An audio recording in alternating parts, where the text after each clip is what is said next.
to do is, today we're going to do take time to teach. We're going to do, next week will be 4 legs to the table, the foundation for a good home. Then we're going to do the color code, which is discovering core personalities, why some of your children act one way and why other children act the other way, and why you act the way you do, and why you conflict with some of your kids. Just some of them drive you nuts, and others are so compliant and wonderful. And why do you love them all the same, but why do you like one really not like another one? We're going to take 2 weeks, 4 hours on discipline. The first week we're going to talk about why children misbehave. What's the cause? What's their motivation to misbehave? And the next week we'll talk about some of the tools to correct that. We'll actually cover, I think, about 13 tools besides yelling and spanking to get kids to do what you want them to do. Communication. And number 8 will be stress and adversity. We're living in a society where our children are suffering from stress and anxiety. And what do we do? How can we parent to help them be resilient so that they, before they get into stressful situations, know how to deal? They've been given tools for how to deal with stress that some of us don't even know. I mean, we have stress and anxiety. So what are the tools for dealing with that? We'll cover that. Then morality, which will also include cell phones and iPads and iPhones and all the kinds of technology. And then we'll do one on marriage. So there's still a lot. You didn't think I could come up with 10 more topics, did you? But there's more than that out there. But that's what we're going to try to cover this time. Okay. Today we're going to talk about a topic that I love, and I'm hoping that you can get a vision of it. My goal today is to give you a vision, because I think that we have an askewed vision of what parenting is all about. So, what do you think parenting is all about? Teaching? Teaching. Raising our children, well, LDS parenting is raising our children to love the Lord and to have that desire to return to live with Him. That's kind of how I think it to be. Good. Good. Yes. I think just nurturing and loving. Nurturing and loving. Is that still your goal when they're 13 and they're really sassy? Yeah, you're right. That would be just liking them. Yeah. And the goal is to like them? Yeah. Love them well? Yeah. What else? What? Any other ideas? Yes. I just think often that I am going to be accountable to Heavenly Father someday of His children that He gives with, and how am I going to answer Him the job that I did? Yeah. Right. All of these are great answers. Great answers. The Olympics is coming up here in a couple of weeks. One of my personal favorite things to watch on TV. As a matter of fact, I think I'm going to put up a quilt so I can sit and watch it all day and all night and all day and all night. I love the Olympics. I love, and the competitors, the athletes, they just astound me. They make everything look so easy. I can barely bend down and tie my shoe. And what some of these skaters do and their flips and all this stuff, I just think, wow, that is so amazing. In my dreams, if you have a dream that you can order up, you can get some weird dream. But if you could order up a dream, I would love to be a figure skater. They're about this big around. That would be the first good part of the dream. But they just flow and they go at high speeds and they have energy and they just do it. And it's amazing. And especially you get the couples, the dancing, and they're throwing each other around and you just think, oh, I just love it, love it, love it. So, with the Olympics coming up, how real is it to assume that I could go to the Olympics and accidentally walk up and get a gold medal? Because I love the sport. I love it. No. Not very likely. I couldn't stand up on the skates, much less do amazing things. I would have to have somebody, the chair thing, where you do a chair around around the room instead of jump on. I would be doing that. But sometimes I think we look at parenting like if we love it enough, and we love our children enough, and we want to do it enough, that somehow accidentally we'll get it right. And it'll be wonderful. And our kids will all turn out. And there's nothing accidental about good parenting.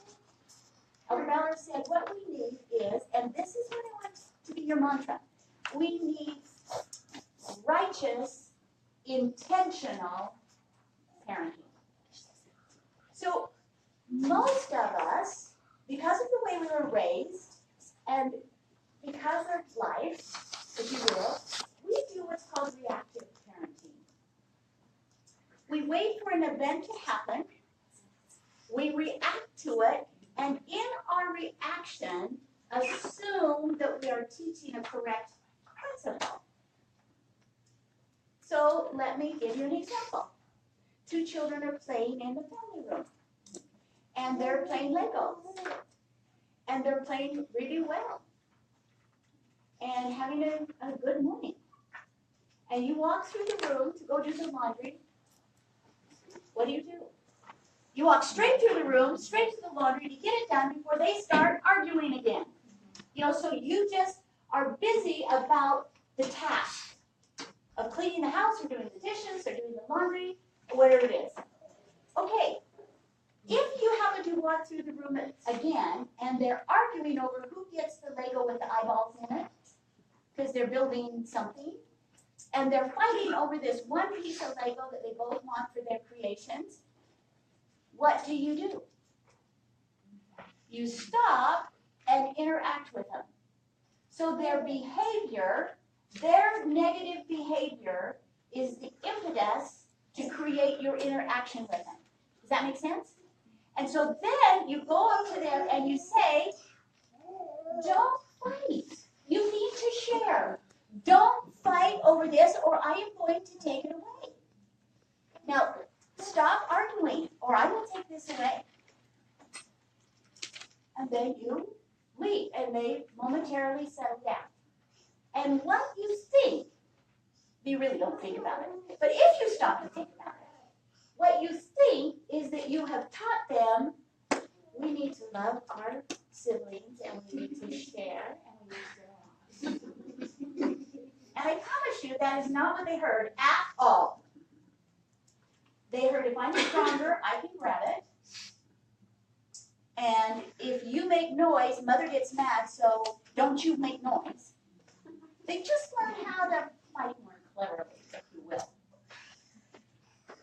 And as this process goes on, as they grow up, we think that our reacting to their misbehavior is teaching them correct behavior. And that does not go with righteous, intentional parenting. There's nothing intentional about that. It's simply reactive. So, when I say what is parenting, do you remember when we did our mission statement last semester? It has to have a righteous focus. It has to have a focus. So, in that experience of that mother, what was her intention? Her intention was to get them to stop fighting. Her intention is to create peace for herself or for the child. Your intention is to get you to stop fighting. That cannot be the intention of parenting. It's not to create peace. Peace becomes a byproduct of good parenting. But when peace is the focus, we allow our children to do all kinds of things that make them happy in the moment, but don't teach and train them over a long period of time. Does that make sense? So the intent that we have to consciously come to is that my intent as a parent is to teach and train my children in proper behavior, in righteousness, in testimony, in those things that are critically important to us. Those things happen as you create, develop, and and then make happen teaching moments. All of you are already going, I'm exhausted. Don't put another thing on your plate. I can't do one more thing. And it's not a matter of doing something else that will require more energy or more time. It's a matter of changing how you do what you're already doing with the time you already have and the energy you already have. Does that make sense? So we have to have the paradigm shift that my purpose then is to train and teach my children. So then the question is, how do they learn? If I am training them and teaching them, and Sister Tanner is telling me that correcting their misbehavior isn't teaching them righteousness or proper behavior, then how do you teach it? I thought that's how you taught it, was just to correct misbehavior. There's a quote by Boyke Packer. I know you've all heard it. Now I want you to listen to this carefully. Now remember, in that example that I set up, our focus is we react to bad behavior, we correct it, and assume that they're learning good behavior. Right? Now listen to Elder Packer. True doctrine understood changes attitudes and behavior. The study of the doctrines of the gospel will improve behavior quicker than the study of behavior will improve behavior. We tend to check out the book then about ADD and lying and bedwetting and to find out how to do it. We're focusing on behavior. And he says the study of the gospel, doctrines of the gospel, will improve behavior quicker. Preoccupation. This is what I really want you to get. Preoccupation with unworthy behavior can lead to unworthy behavior. So if what we focus on with our children is their unworthy behavior we don't like, and that becomes our focus, and then we react to it, that actually intensifies unworthy behavior. So the more we focus on the negative, the more the result is negative. So sometimes we need to look at what is the process through which I am trying to teach correct principles? What is the process that I am using? And I want to share with you, see if I can find it. One day I'm going to write a really good syllabus, and I won't be teaching how floating papers. Yeah. This just keeps going in my head. Sure. So we have a child last year that we were studying reading, and it wasn't necessarily that he couldn't read. It was we were trying to help change his attitude of loving to read, and not that he has to be the child that reads books and books and books and books and books, but we wanted him to enjoy it because he was not performing well because he didn't like it. So I was focusing on the behavior and trying to get him to read and read and read and read and read, and it was a struggle with homework and blah, blah, blah. Well, at the same time, that was last year when President Thomas S. Monson encouraged us to read the Book of Mormon. And I thought it was so awesome. Like, I didn't see the picture until we started seeing the result. But as my husband was implementing this, and following the counsel, he was saying, okay, I think that we should start reading the actual scriptures with our kids, because we've always been reading the scripture stories, which is awesome, but he was feeling like, I think we should actually start reading these. The boys are old enough and reading actual scriptures. It was amazing to see the result of his reading was improving, not only because we were following counsel of the prophet, but I really feel like him reading the scriptures and learning those words, and anyways, we saw the result that way. And I feel like I was focusing on the behavior, but in a whole different realm. I don't know if that was necessarily my husband's focus was getting him to read, but I did see the result because we were. Does that make sense? Oh, yeah, but the Holy Ghost will bring you answers to a lot of problems that you don't necessarily, you see in hindsight, whoa, I was praying for that, but I didn't know that was the answer. Heavenly Father answered it in a different way than It I comes did. in different ways, and that's good, that's wonderful. Always pay attention to those promptings, because usually it's an answer to either a perceived problem, or sometimes it's a prevention of a problem you don't even know that's on the horizon that's coming. Yes. I think when you say like the Holy Ghost and the Spirit, I think when we do have that reactive parenting, we're not able to really feel that. And I remember this story, and I will never forget I was told it probably 25 years ago as a freshman in seminary, and I still remember it parenting today. But my seminary teacher talked about this story. His mission president, when he had young kids at home, he came home from work, and I guess two of his little boys were talking rudely to the mom and not listening and just being disrespectful.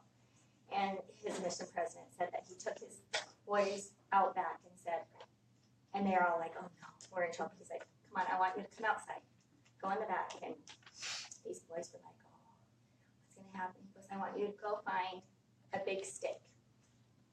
And they thought that was pretty funny. So they were walking around. They both brought back this little sticks. And he goes, I'm serious. I need you guys to go find a big stick, a long, big stick. And then they went looking for sticks, and they brought him back crying, dragging these big sticks. And then this man, he knelt down, and he goes, I want you guys to hit me as hard as you can. I want you to hit my back as hard as you can. And the boys go, no, we're not going to do that. And they were just crying. And he goes, I want you to hit me. Anyway, I guess they didn't end up doing it. They were just crying, and he said, listen, how you're feeling right now is how I feel when I see my children treat my wife and your mother, how you treat. It brings so much sorrow to me. And I remember that story, and then Brother Adam said that his boys never disrespected their mother, because that was a teaching moment where that man obviously listened with the Spirit and taught by the Spirit instead of reacting. And I just think that's such a fine example of parenting. Okay, this is the whole topic today.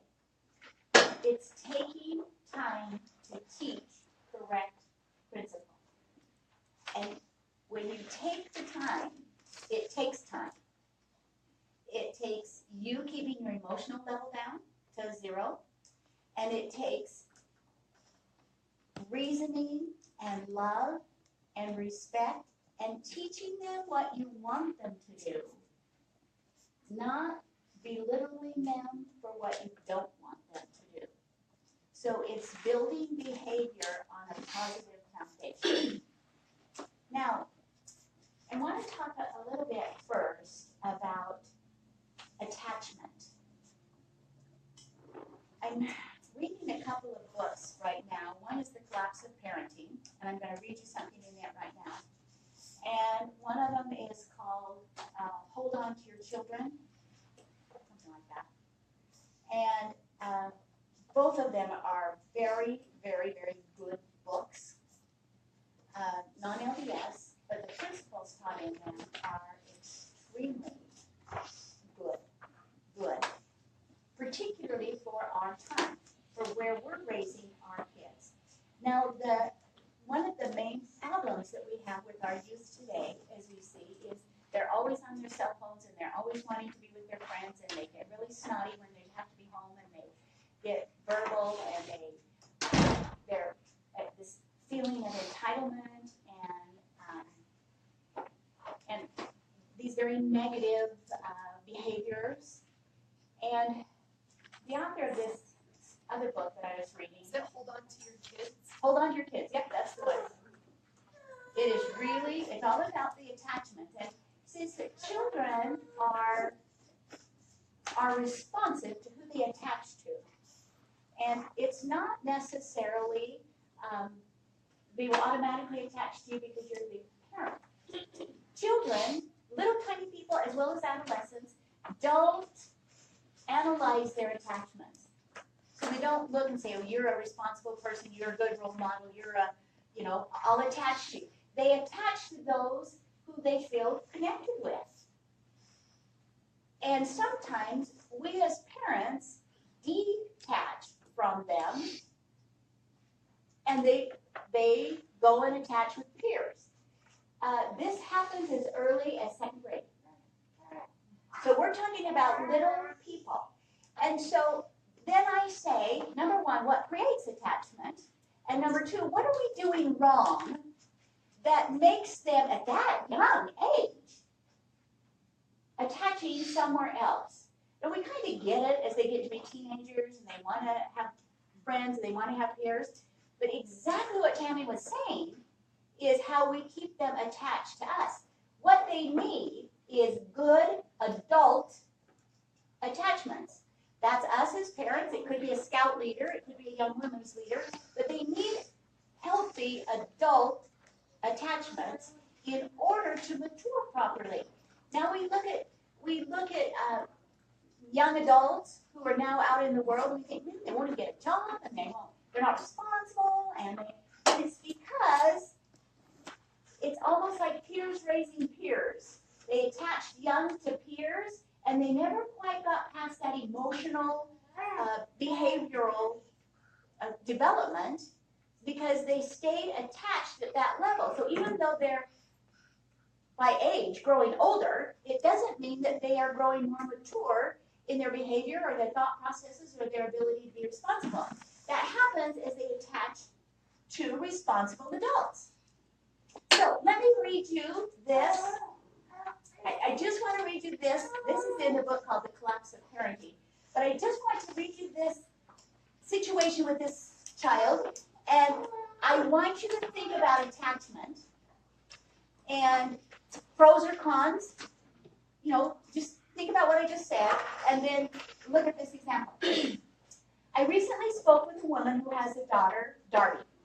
Darby works hard at school. Her mother and father both support her academic ambitions. So they are cautious about giving her too much help with her homework.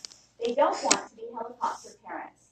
She has soccer practice every Saturday and every Tuesday afternoon, dance class on another day, and a computer coding class on another day.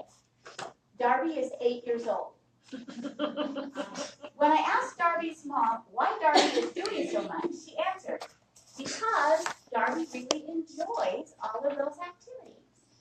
That's great, I said, but don't you think you need to teach her something about balance, about not being overscheduled, something about the joy of a quiet moment, maybe just lying on your back on the grass and looking at the sky?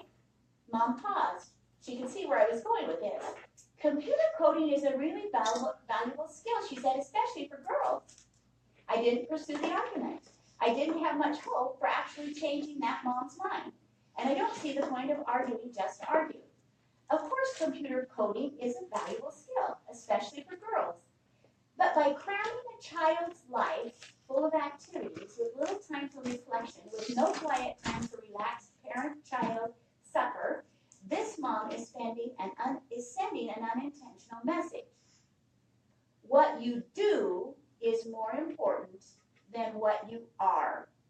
And this parent is teaching her daughter that becoming more accomplished, honing her skills in this activity and that activity, matters more than free time, more than relaxation, more than good conversation, more than listening to others, and more than family. What do you think, Zach?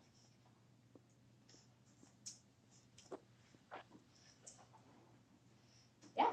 Just as a former school teacher, I think that is hit the nail right on the head, because I could always tell my students that were overextended and did too much. And I only taught second grade, so they were 7 and 8. And they would come to school and they would just be exhausted. And if you're a kid, you can't learn. If you're tired, you can't. And I also, now that I don't teach, I teach piano lessons after school. And I have gotten to the point where I will not take piano students into my home if they have something going on every day of the week, because they're not gonna focus, it's wasting my time if they come to a piano lesson and they practice once in a week period of time. So basically, I feel bad taking their parents' money when they're not progressing.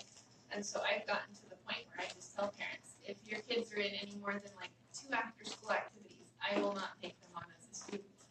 You know, I value my time, but I also value, you know, your child's, and if they're gonna get better at something, you can't be doing something every night. That's true. So, and we've told our kids that, you know, if you have a job or if you have a sport, you have to be home for dinner at least 3 evenings a week. And that includes, you know, I said to my husband, he's an elders quorum. You cannot have presidency meetings from 5 to 6 on Sunday nights, because that is the one time that we sit down and we have dinner and everybody is home. And I think just coming up with boundaries with your kids too, where you say, okay, this is an expectation that you are home for dinner at least, you know, this many nights a week. You make sure yourself as a parent that you're there as well. Who are these kids, who was Darby bonding with? Their activities. Activities. Everyone in the world, and why was Mother doing it? Because it made her happy. It made the Because Darby was saying, oh, I love this, I love this, I love this. Okay, so if you get to do everything you want to do, are we parenting? Parents know that that's not the smartest thing, but peers think it is. So There's no time for teaching. we got peers, we have peers raising peers. Yes. I know for me, oftentimes I want to get my kids to learn. So it's my bad, right? So instead of just saying, hey, when I pause, what do I know is right that I can kind of still from, so I can give them what I feel they need, right? So oftentimes looking for that. I'm really glad you said that, because it brings up one of your homework assignments. I'll just give it to you now. For those of you who are kind of new to the class, I will give you homework assignments. I will give you homework assignments every week. Unless I forget, and then Anna will remind me. So, one of them, and you're free to do it or not do it. I don't take grades. But I promise you, if you will do it with righteous intent, at the end of 10 weeks, you will be a different parent than you are today. And it's not because of me. It's because what you have allowed the Spirit to teach you. When you are active, when you do something, you are inviting the Spirit to teach you. When you just come sit and listen and go home and say, oh, that was great, that was good morning, you don't change much. It requires doing. So here's part of the to-dos. It's the talk. Our current, as you well know, our current textbook is the conference issue, and it is the talk by Elder Stanley Ellis. Do we trust him? Hard is good. And I want you to read it. I listened to it 4 times this morning, but I need to assign you how I want you to read it. Because you can read it like this, and it's speaking to a person. You know, hard is good, we do hard things. I want you to read it as a parenting tool.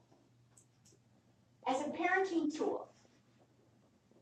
And then I want you to come off with a goal. Now, you don't have to actually do the goal right now, but, or a ponder question that you take from this talk in how it affects parenting, your parenting. And we'll talk about it next week. So I want you to do that. I should tell you the other thing I want you to do is I want you to watch yourself. Have you ever read an article? I read an article once about going on a diet. And it said, don't go on a diet. Don't diet. Because that D word is so nasty. That just write down everything you eat. And just by writing down everything you ate, you ended up not eating as much because you want to write it on that piece of paper. So what I want you to do is, through this week, I want you to watch your style of teaching. Are you reactive? Do you just teach in home evening or Sunday afternoon? Do you teach in the car? Do you teach at bedtime? Half hour before bedtime is the best time to teach a child any grade school. Half hour before bedtime. And when they're in bed, you have talk time. Tuck them in, tuck them in, tuck them in. So I want you to just notice, what is your teaching style? When do you teach? How do you teach? What do you do? Because until you know what you do, you're going to have a hard time changing it. So it's just an aha experience. It's not, there's no criticism, there's no judgment, everything's fine. I just want you to become aware of what your teaching style is. Okay, with that being said, let me read you another, you still have some more homework, but that's good for right now. Richard G. Scott. This is in May 2000, Time, page 7. He said, now listen to you, this is to you as a parent. Satan will attempt to distract you from centering your mind and heart on raising a strong family by training your children as the Lord requires. Training. Think of the Olympics. Training, training, training, training. Are there so many fascinating, exciting things to do, or so many challenges pressing down upon you that it's hard to keep focused on which is essential? When things of the world crowd in, all too often wrong things take highest priority. Then it is easy to forget the fundamental purposes of life. Satan has a powerful tool to use against good people. It is distraction. He would have good people fill life with good things, so there is no room for essential ones. This mother, Darby's mother, was seeking to fill Darby's life with good things. She wasn't doing it to alienate her daughter, or even because the daughter was a sassy little girl that she wanted out of the house. She did it because Darby wanted these things, and she was happy with these things, and Mom then was trying to fill Darby's life with good things. But they're not essential things. And we have got to be very careful in being sure that we're not governed by pleasing our children and giving them whatever they want, thinking that if they're happy, they'll be good. They'll learn goodness, because they won't necessarily. Actually, learning goodness comes from doing hard things, from learning how to be involved in thinking out of yourself, not just being focused in on yourself. So, when we were talking here for a second about attachment, a child will accept teaching and training if they feel attached.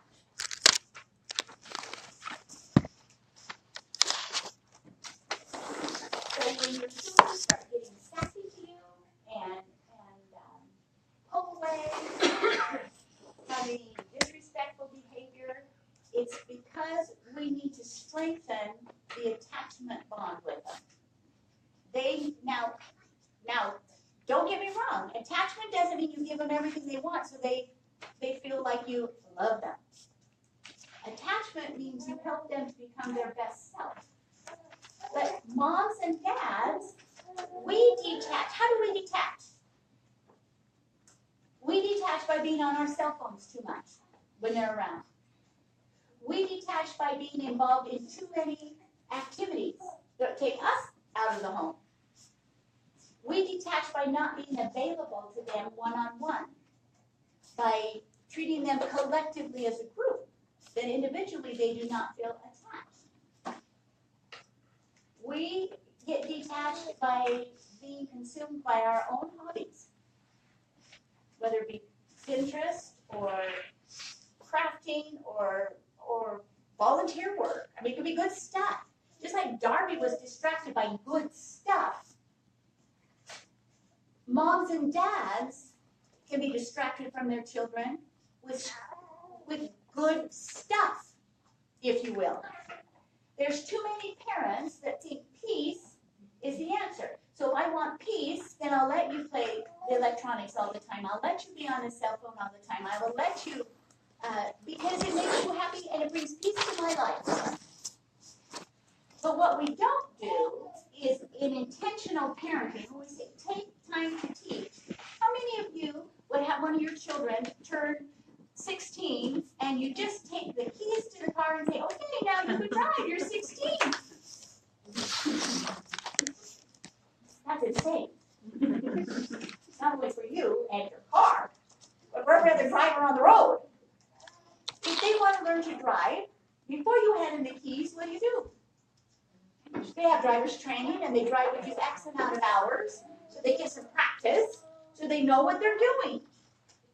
How many parents give a child a cell phone because the child said, I want one, and everybody at school has one? Oh, okay.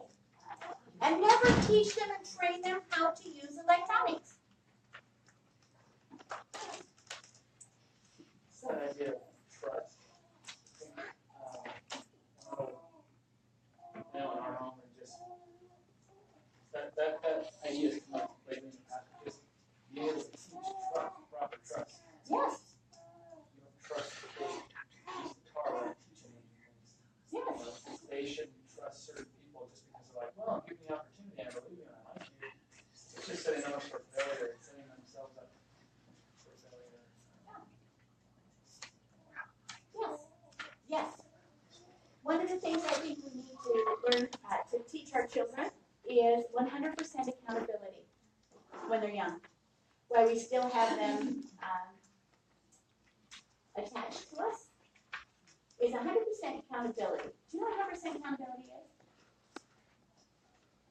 100% accountability is they bring home a paper from school and they say, well, you know, I didn't know that that was due. Or my room's not clean because he messed it back up. It's the blame game. If you give somebody else all the power, you can never improve yourself. We want to teach them to improve themselves. Now, what is the problem of stress and anxiety? What's the core? Joel probably will correct me on this. It's trying to make other people responsible or other things or other, it's giving away all of your power and then feeling frustrated in the middle of it because you can't fix anything. And what that does is creates a sense of helplessness and hopelessness that I can't fix it because you won't. I can't fix it because I can't be a good missionary because all those people are, I need to read you that somewhere. I have this thing. It's really, really good. Anyway. Do you understand what I'm saying? That's where, and being perfect, and the perfectionism thing about it has to be perfect, it has to be perfect. Helping them understand they can make mistakes, they should make mistakes. They're going to make mistakes. Teach them how to fail. But being 100% accountable for it.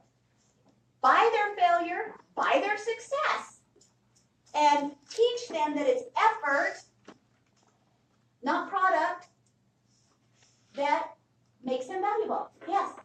I have a child who does this constantly, and it's part of the temper tantrum, and I realize that. So I've tried to change things to this class because I don't know how, it drives me insane because I'm just like, I can see the bigger picture, but they can't. So, like, I've tried, is this where, you know, at the end of the day, and there's a meltdown, you understand, but you still don't want to let them live their life this way because it's a weakness, and they always go to this. So this is where sometimes I wait for the temper tantrum, please go calm down. When you calm down, let's talk. This is where I jump in with, okay, I see you're frustrated, and that's fine. You've had a rough day. And this is where I start asking questions. Well, why is your bed not made? Well, because you didn't give me the clean sheet. You know, and the excuses happen. But this is where I step in with the question. Is that It's good, but be sure you're asking the right questions. Questions can either back somebody into a corner, or it can emotionally free them.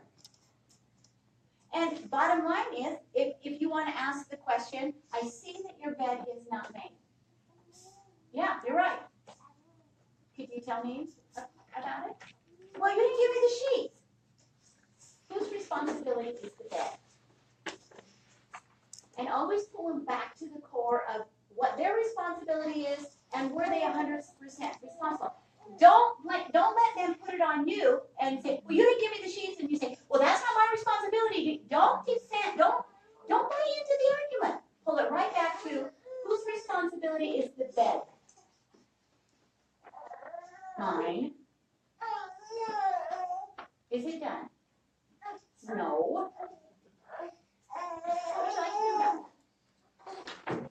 You know, we suck into arguing too much. Pull it back to letting them be accountable. There's a fabulous book.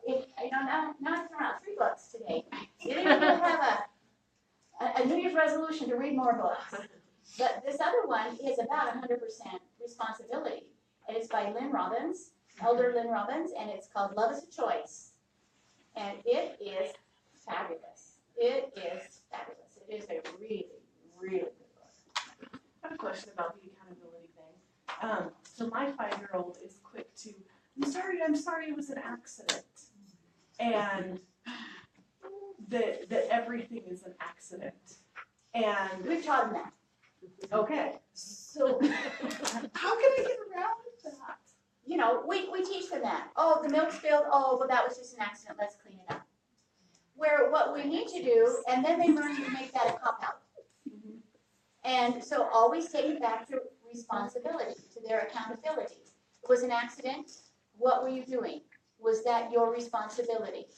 Pull it back. Don't let an accident be the excuse.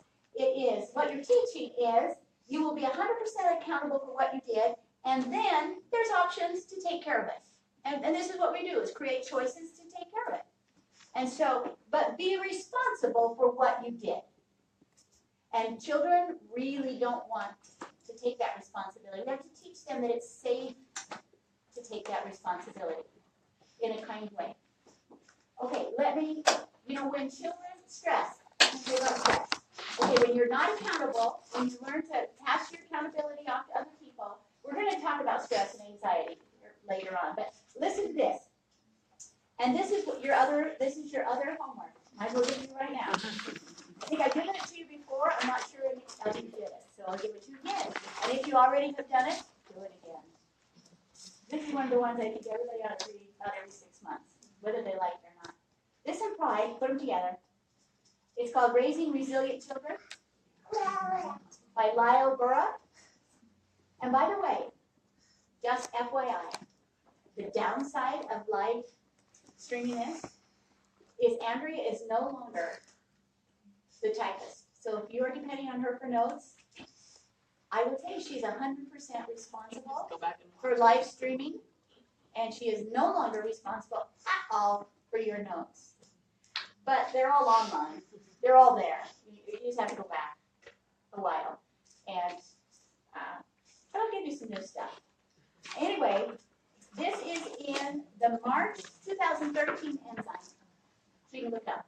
March, it's not a conference talk. What does it say the name of this? Raising Resilient Children. Lyle Burra. B-U-R-R-U-T. Fabulous article.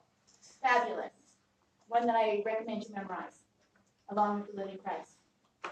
Anyway, he's a counselor, and he said, when counseling missionaries at the Missionary Training Center in Provo, Utah, I noticed that the most common cause of emotional problems was a lack of resilience.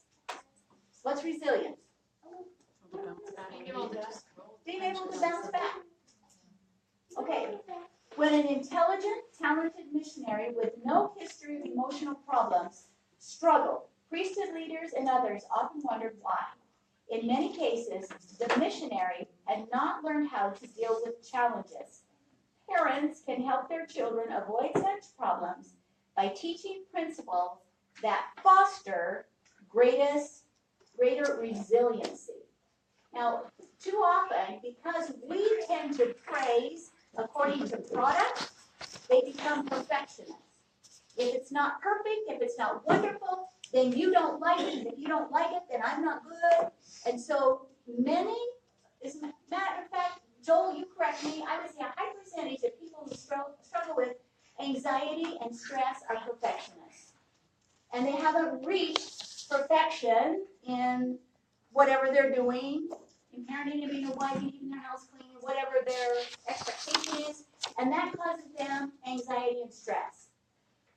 Well, what we have to do is teach our children when they're young how to handle, how to become resilient, how to bounce back, how to be able to take losses, imperfections, and use them as growing experiences and bounce back. Yes. Okay, so my 13-year-old has I'm not, and that's why I'm here, but I'm not sure how to teach her the 100% accountability, but she's really resilient. She moves on from setbacks instantly. Good. But she has no, and I think part of the reason why she does it so fast is because It's somebody else's fault. All right. and she'll go on her merry way. So can you go a little bit more into that resiliency of where it's a healthy resiliency that accepts your responsibility for it? Yes. And I think that goes back to what we're talking about here. When you're first dealing with the issue, whatever it may be, to help them find their part in it. To help them to ask enough questions that they can't blame anyone else for it. So they didn't hand in their paper, they didn't hear the teacher make the assignment, they didn't, and they'll say, well, it's the teacher's fault, I didn't get it online, I didn't, I'm not on the reminder list, whatever. Then help them come down to the fact that your grades are your responsibility. Now, what do we do about it? That's the wonderful bounce back part. Too many people say, it's my fault, I can't do it, and I'm no good, and they get stuck there. So you have the advantage that she already has the bounce back ability, but you up front talk to her about, bottom line, who's grade something? Who's responsible for the grade? If you wanted to read this book, Love is a Choice, or check it out at the library or something, there's a wonderful chapter in there about how Elder Robbins used to be one of the CEOs for Franklin Planner, and they were missing their shippings. And the people in the shipping department would say, well, we didn't get this information, and these people, the packaging didn't get it to us in time, and these people were at fault because they didn't do that, so we couldn't get it shipped out on time. And he gave them an incentive. If they ship on time, you get the incentive, and it was a healthy incentive. And the first time they came back and said, well, it wasn't our fault, because, and he said, did the packages get there on time? Well, no bonus. That's not fair, that's not fair. And he said, well, the bonus is based on whether or not they get there on time. Those were these huge seminars they were giving, and they were the workbook and the material that went with these seminars, and so, you can, but it's a really good example of what that's like. And if you want to, I'll bring that book next week. You can just read that couple of chapters in there. If you don't mind, Maria, I had it last month, I only got 2 chapters. Oh, well, read the one chapter on that one, because it's good. Yeah. It's a good chapter, really good chapter. Anyway, he goes on to talk about how these missionaries go to the MTC, and then they're learning a language, and then in front of a lot of people, they'll make a mistake saying something in Spanish, and the stress level just goes up and up and up and up and up and up because they can't stand having people look at them and they're not perfect. So this is a really good article, and the back of the article, at the end of the article, it's a to-do list. It's fabulous. So if you do this, then you'll get this result, and if you do this, then you get this result. So this is a really, really good article. Yeah, the resilience, raising resilient children. It is. Really, our society doesn't help with that. No, it doesn't. I mean, it just makes it worse, and these are the schools. No. Oh, guess what I heard this week? Guess what I heard this week? I thought, whoa, you gotta be kidding me. And because I have Alzheimer's, I can't remember where I heard it. There was some young mother that was telling me that they no longer have late assignments in school. No, they don't. They can't have a late assignment. But if you really just don't even hand it in, you still get 50%. I go, you gotta be kidding me. We don't have that at our school. Yeah. Our kids' teacher is I like, think it's in the Boise, late. over in the Boise School District. And I'm going, I was in Caldwell too. Oh, yeah. Well, what I want want you to see, because what I want you to know is this, they're not gonna learn this stuff anywhere else. If you don't teach it in your home, they don't get it. They don't get it. And yet it's critical for them to get it to grow up to be successful adults. It's critical. Well, we have kids coming home from missions, we have kids coming home from college, we have kids coming home from wanting mom and dad to just put them in a safe little cocoon again and take care of them. Give them their cell phone back so they can text their friends and take care of us. And we have got to raise adults. We have got to raise them to, but it doesn't come by giving them what they want when they want it. It comes by helping them learn to be self-disciplined and to be resilient.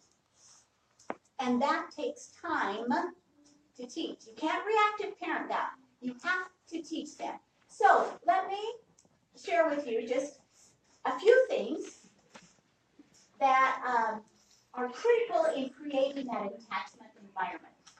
You have to create an environment in your home where those children at any age can feel attached to you, that you become their source of attachment, not their peers. That you become that adult that they feel safe with, that they want to talk to, that they feel like they're loved unconditionally.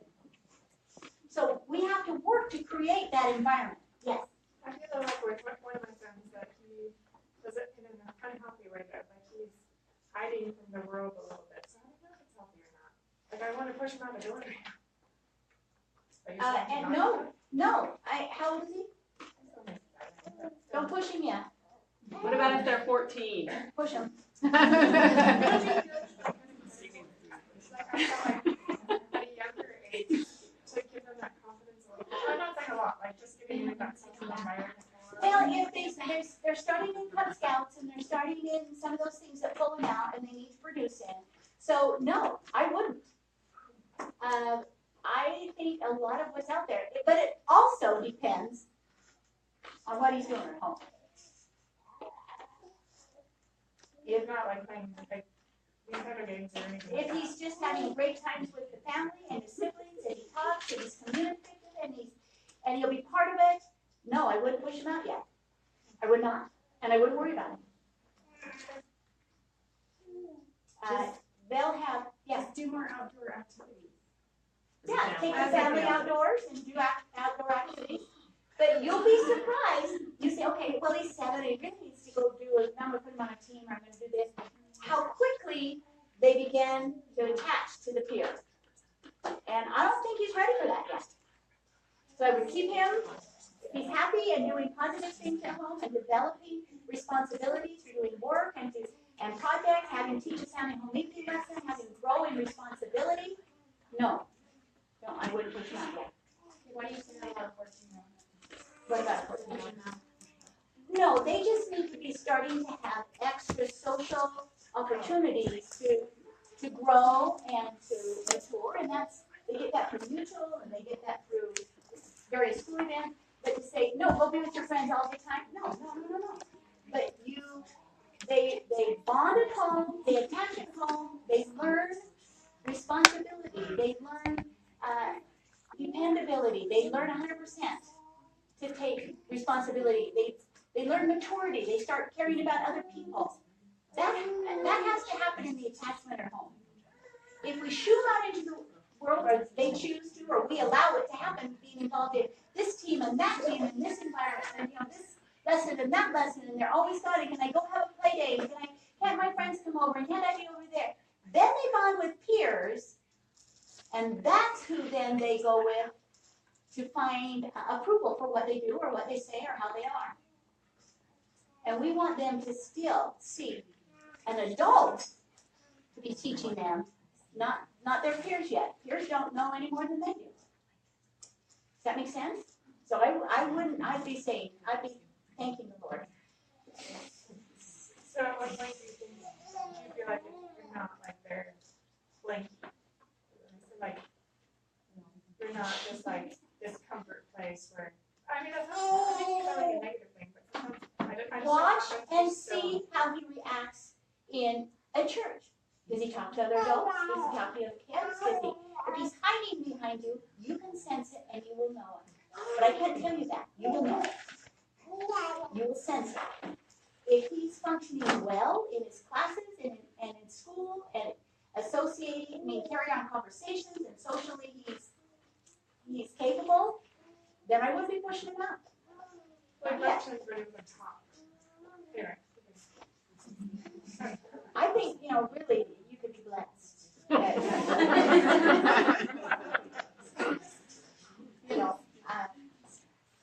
Just watch and see how he functions in other situations, but I wouldn't push him out too much because he may quickly attach somewhere else, and then it's harder to get it back.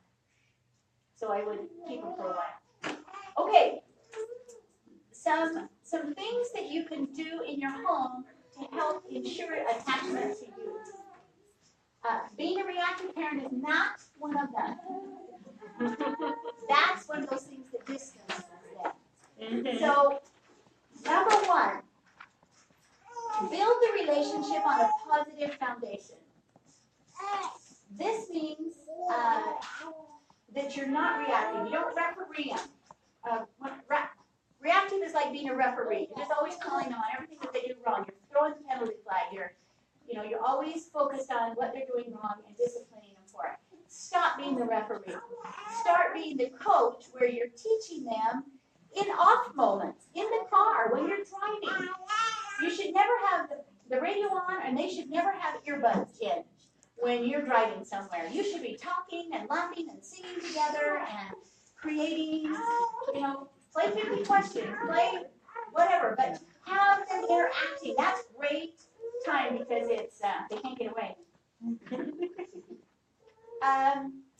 When you're telling children, when you're correcting a child, this is a hard one. This is really hard. And this is still part of building our positive foundation.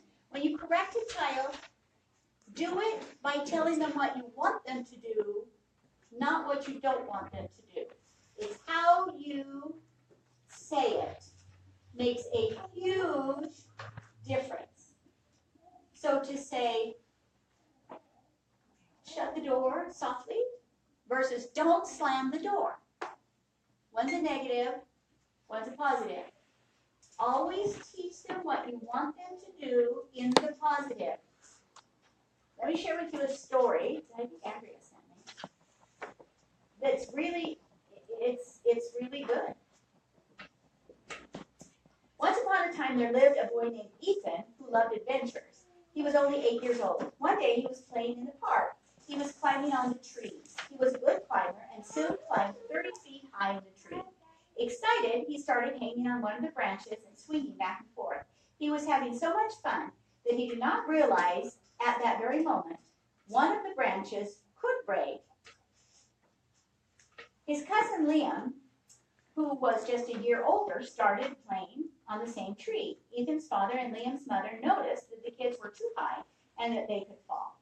Before they could get them, suddenly a gust of wind came over the tree and it started to sway.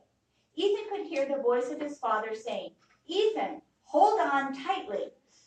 Liam's mother was shouting, "Liam, don't fall." Seconds later, Liam fell out of the tree. His mother ran to his rescue, but luckily he was not injured.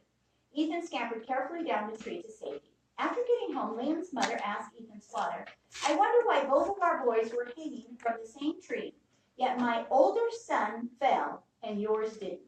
He replied, "I can't say for sure, but when the gust of wind came, you panicked and yelled out, 'Liam, don't fall.' And in that moment, he did." Liam's mother looked surprised, so Ethan's dad explained further. You see, the mind process commands. It has a very difficult time processing fear and negativity. In order for Liam to respond to the command of not falling, he first had to imagine falling and then to try to tell the brain not to fall. When Ethan was told to hold on tightly, his brain could process it. So if you want to get into the scientific part. What's the reason? Huh? What's the reason? Don't ask her so. Internet.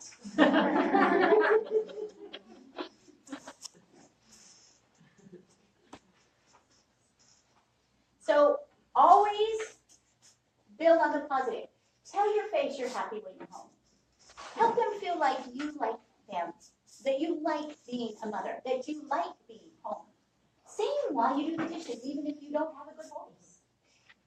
Make it a happy environment to be in.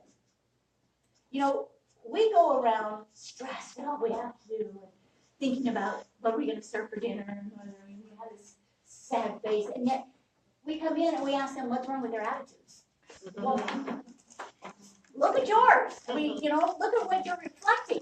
So reflect to them positive. Reflect to them positive. Number 2, always keep your word. Always keep your word. If you say you need to go to bed in 10 minutes, then in 10 minutes you get up and help them start the bed process, whatever it may be, the nightly routine.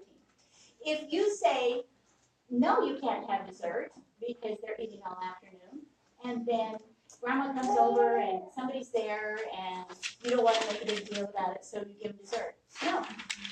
If you say your curfew is 11 o'clock, set an alarm clock by your bed for 11 o'clock, and if they're not there to turn it off and it goes off, they're accountable, 100% accountable. Don't say, oh well, maybe next time. It reminds me of my parents growing up. My dad always said, if you guys don't behave, we're going to turn this car around. We always knew he would never turn the car around. So we never cared what he said. And I never say that phrase. Because I try and keep my word, and I never say that phrase. I'm like, when we get there, you're going to sit. I'm going to have fun. You're going to sit. My dad was the opposite of that. We knew you were going to turn would. around. Oh, yeah. Yeah. You remember. Yeah, you remember whether or not, and then you can trust them and believe them or not. You learn to play them, if you will. So if you say something, if you say, I will be there to pick you up at 3 o'clock, you be there at 3 o'clock to pick them up. If you don't know if you might really be there at 3 o'clock or not, then say, I will try to be there by 3. If not, if you would wait by the flagpole, I may be a few minutes late. And then say you're there at 5 to 3, good for you. Then it worked out great. But if you're there at 5 after 3, you've already prepared them that there's a possibility. Don't give your word if you're not sure you will fulfill it. Don't say today, we'll make cookies tomorrow. And then tomorrow, because it's crazy, you say, well, we can't do it today. Let's do it. We'll do it the next day. We'll do it Thursday. No, you say tomorrow, do it tomorrow. So be careful what you promise. But when you promise, keep your word. This is like a distinguishing characteristic of my father, right? He didn't follow through, he'd cease to be God. That's right. That's right. Number 3, use language of respect. Please, thank you, I appreciate, excuse me, I'm sorry. You say those things to them and model it for them. Number 4, use eye contact. Too often we bellow at our children from across the room. Use eye contact. We'll yell at them, go clean your room. And they're not paying attention to us, you're really not paying attention to them. You can imagine they just jump right up and go clean their room. You want them to clean their room, go over, look them in the eye, and tell them that's what you want them to do. Be respectful. Don't just, shout out, bellow out these lists of things you want them to do. But be respectful. Use eye contact, and particularly when they're telling you something or sharing something when they come home from school, stop what you're doing, get on eye level. With little people, you're going to have to get down or pull them up and pay attention. That creates attachment. If they feel like you don't really care, they will soon stop telling you things. Number 5, physical contact. You should touch, hug, pat, squeeze, kiss your children. Some of them don't like it. And then be moderate in your physical contact. But all children need physical touch. All of them. Even if they stiffen up, and then just make it a game. Laugh with them, make it fun. But don't stop doing it. Don't stop doing it. Keep children out of the emotional corner. Sometimes we put them in an emotional corner and demand that they grovel before we will forgive them. And fortunately, the Lord doesn't do that with us. I like to use the example, and those of you who've been here have heard it over and over, but I am not very creative, so I can't think of a new one. You have a child that goes into the pantry and is eating Oreo cookies, 4 o'clock in the afternoon, and comes out with Oreos all over his face. It's a young child. And you can say, have you been into the Oreos? What do you want the child to say? Yes. Will they?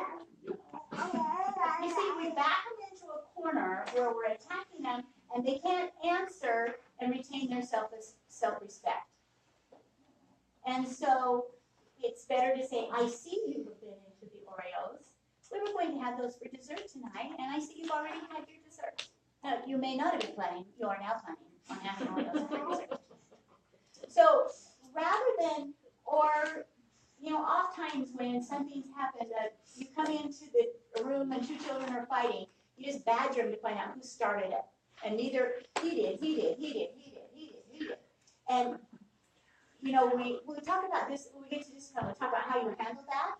But too often we feel like a child needs to suffer before they'll correct bad behavior. And that's not right. They don't have to suffer, they just need to change. And so you have to, in teaching 100% accountability, as they get older, they need to reach the point where they are. They'll say, yes, I did eat the Oreos. But so much of that is in your tone of voice, whether or not you are condemning and it comes across as this attack on them. So you want them to learn to be accountable, but you have to be careful not to put them in that emotional corner so that it's frightening for them to be accountable. It has to be safe for them to be accountable. Then there's also consequences. Number 7, be on the child's side, meaning you are always their cheerleader, but you are not their helicopter. You cheer for them, you can say, I can see that was a bad day. Man, that's hard. Whoa, that had to be a really hard test. Oh, I'm so sorry. But don't rescue them. So you need to be their cheerleader. You express faith in them. You read. You say over and over how much you know they can do it. Number 8, be at the crossroads. Meet and greet. When they come home, when they come home from their experiences from school or church or whatever activities they have, be there to tell them you're happy they're home. Greet them and help them feel like they would miss. There's nothing worse than being gone for 2 or 3 hours, walking in the house and nobody cares if you're being gone or not. So help them feel like they're an integral, important part of that environment. Learn how to communicate. We're going to spend a whole 2 hours on that one. I didn't know how important the being at the crossroads thing was to my kids until about a month ago. I wasn't going to be home when they got home from school. My kindergartner, she goes in the afternoon, so she saw that I was writing them a note for when they got home. And every day when they get home, I say, you're home, I'm so glad you're home, as soon as they walk through the door. And she said, did you write that in the note? Oh, that was important for her to have that greeting. And I had no idea it meant so much. That's cute. That's cute. Okay, the next thing is that creates the environment that you can teach them. So you can attach. They'll attach to you. And when they're attached to you, they're open to your teaching. They're open to your training. They're open to your parenting. If you do it in love and in firmness, then they become open to that. But when you're teaching your children anything, we're talking about spiritual things, we're talking about temporal things, we're talking about emotional things. When you seek to teach them anything, there are levels of learning. This is why it takes time and focus to teach. Because the first level of learning is knowledge. And so often we teach our children knowledge. We teach them about something. And they can regurgitate facts about something. Let's just say, let's take the Joseph Smith story. So we have a family home meeting and we teach them about Joseph Smith, how he had a question, how he read in the scriptures, how he went to the grove to pray, and he then had a vision. We teach them that fact. Okay, that's in family home meeting. The next Sunday, they go to primary, and they're in primary, and the teacher says, who knows about Joseph Smith? Oh, I know. And they say all of the facts about him. And after primary, the teacher comes and says, oh, you are teaching your children so well. You know every single part of it. Your kids are so smart. You're doing such a good job parenting. You can get stuck there thinking you've done a great job parenting. But you haven't. You've started. The first thing, to teach them about responsibility, to teach them about accountability, to teach them about being polite. That's knowledge that they learn. Okay? And we need to teach that. We need to take time and we need to teach it. The second step is to take that knowledge and create understanding of it. That means, going back to the Joseph Smith story, that he not only knows the facts, but now he's understanding what prompted Joseph Smith to do that. What was he thinking? How was he feeling? How does that, if he had a problem, what did he do? So it's not just facts, it's creating a little bit of emotion, understanding Joseph Smith's emotion on it, emotional level. And then the next level, the third level, is to internalize. So that means, and this is a hard one for them to make this jump. And so often, we don't help them make this jump. And you have to. When you take time to teach, you have to do that.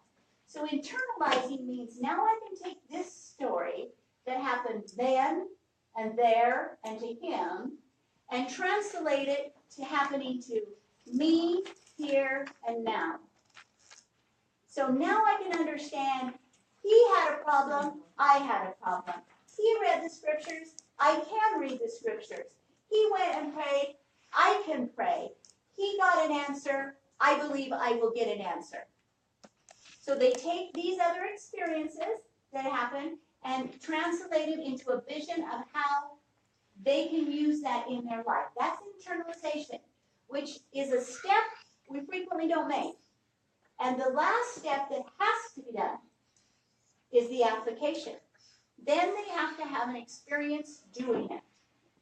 In sharing internalization, you can share an experience that you had where that happened. And they can bridge that gap a little bit better. But they need to see how it can happen, and then they need to do it. And then they need to discuss it, and then it becomes solid, and it becomes part of them. After they apply it. If they never apply it, it's never theirs. It's never theirs. So, now that I've kind of overwhelmed you, I'm just going to throw a few more little goodies out at you. Because it's just so much fun. I love this article, though I'm going to add to it a great deal. Don't ask me where I got this, Joel. Some good person gave it to me. It's called 7 Things Your Kids Should Know by the Time They Turn 13. By the time they turn 13. And the reason I want you to understand that intentional teaching has to go on. You have to decide what's important for you to have them know, and you have to intentionally teach it. We spend too much time making it easy for our children when we should not. We should be teaching them to be dependable and productive.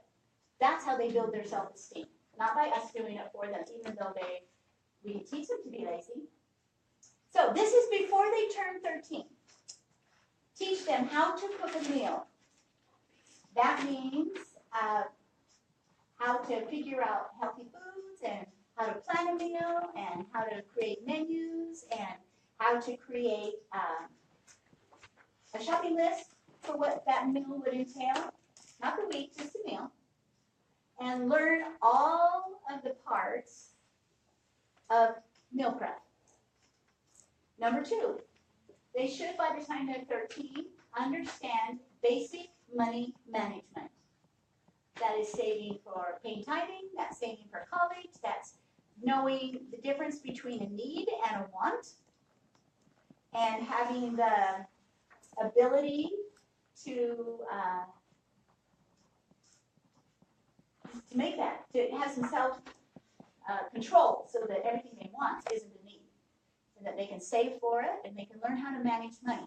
By the time they are seniors in high school, which is a little past 13, I think they should have their own debit card. They should be learning how to use debit cards and learning how to swipe and keep track of what they swiped, because that's critical for going off to college or to go on a mission or just having a home. So that needs to be taught at home and not be something that they just learn when they're out. Number 3, I love this. How to do a load of laundry. By the time they're 13, they should be in charge of all of their own laundry. You say, well, that means I have to run an extra batch of clothes, and that means I have to pay for more water, and I have to make for more people. You want to raise a child or not? You know, teach them to do it and hold them accountable. And then they are accountable. And if they don't have anything clean to wear, what's 100% responsibility? I'm so sorry. Occasionally you can help them, but don't rescue them. Number 4, how to do basic household chores. This is vacuuming, dusting, cleaning, lawn care, organizing, keeping a bedroom clean. Number 5, how to grocery shop, which to me comes in, partly from learning how to plan a meal. Number 6, which I think, now remember, you're going to teach this by the time they're 13.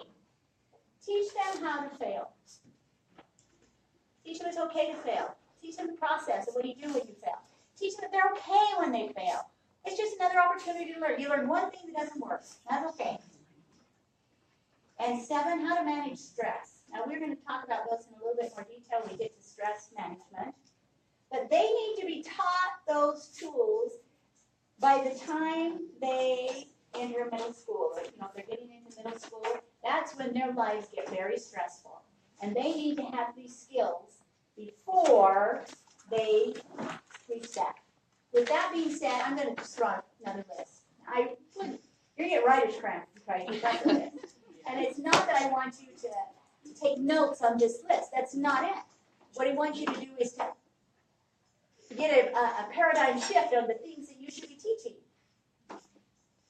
8-year-olds, 9-year-olds, 10-year-olds. Car care, how to check the oil, tires, and fluid, all the fluids for a car.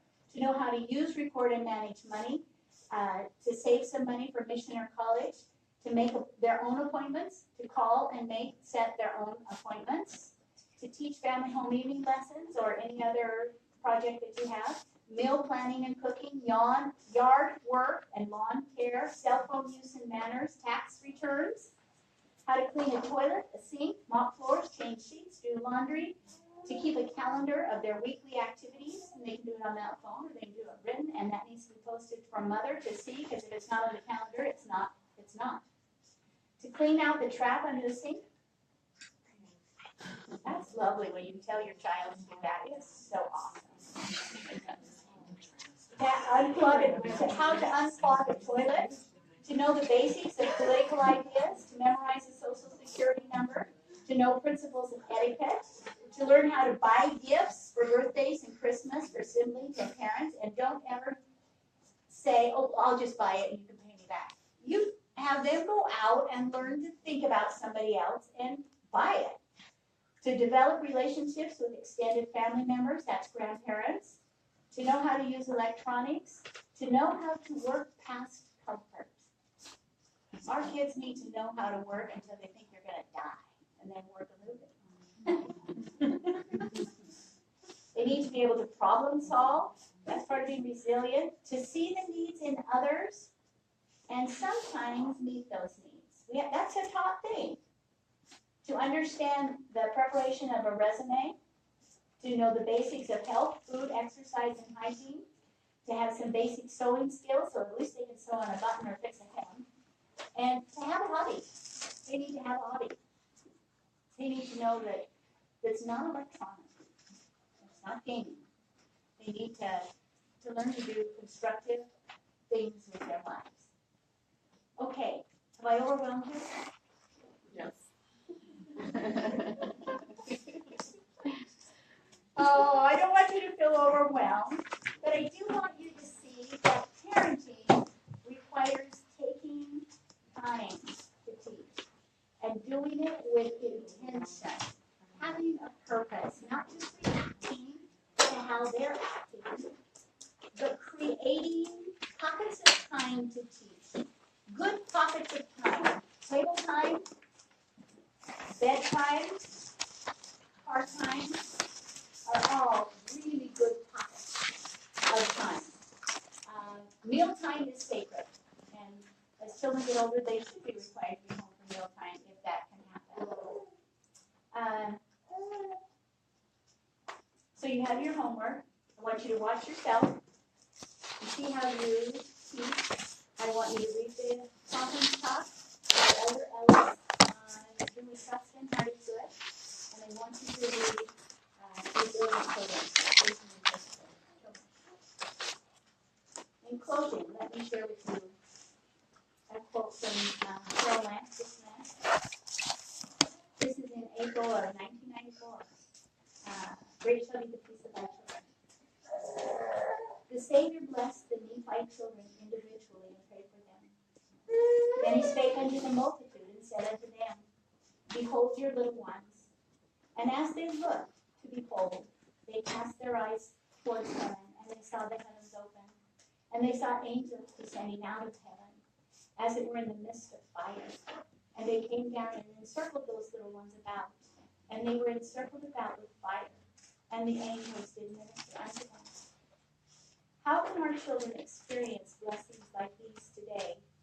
Elder Aaron Russell Ballard said, Clearly those of us who have been entrusted with precious children have been given the sacred, noble stewardship, for we are the ones God has appointed to encircle today's children with love and the fire of faith and an understanding of who they are. And I testify that he will help you do that as you seek him. In the name of